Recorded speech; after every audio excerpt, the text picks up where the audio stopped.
சென்னை எழும்பூர் ரயில் நிலையத்தில் ரயில் என்ஜின் தடம் புரண்டு விபத்துக்குள்ளாக்கியிருக்கிறது. அண்மை செய்தியாக நாம் பார்த்துக் கொண்டிருக்கிறோம். கூடுதல் விவரங்களை எமது செய்தியாளர் ராகவேந்தர் வழங்க கேட்கலாம்.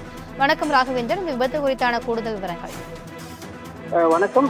சென்னை சேத்துப்பட்டு ரயில் பணிமனையில் இருந்து எழும்பூர் ரயில் நிலையத்தில் நின்ற ரயில் பெட்டிகளை இழுத்து செல்வதற்காக வந்த என்ஜின் எழும்பூர் ரயில் நிலையம் அருகே இருக்கக்கூடிய 1ஆம் 2ஆம் நடைமேடைக்கு அருகில் இருந்து, அதாவது கிட்டத்தட்ட ஒரு 50 மீட்டர் தொலைவில் இந்த என்ஜினானது தடம் புரண்டது. இதனை அடுத்து தடம் புரண்டதை அடுத்து தற்போது அந்த தொழில்நுட்ப வல்லுநர்கள் தற்போது சம்பவ இடத்திற்கு வந்து எதன் காரணமாக அந்த ரயில் என்ஜின் தடம் புரண்டது என்பது குறித்து தற்போது ஆய்வு செய்து வருகின்றனர்.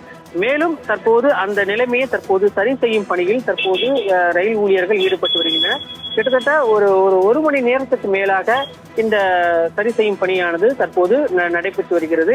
இதன் காரணமாக எந்த ஒரு பாதிப்பும் ஏற்படவில்லை என்று ரயில்வே துறை சார்பாக தற்போது தெரிவிக்கப்பட்டிருக்கு.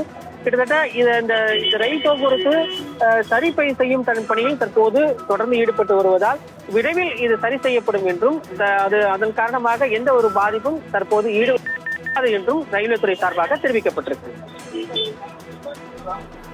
கூடுதல் விவரங்களுக்கு நன்றி ராகவேந்தர்.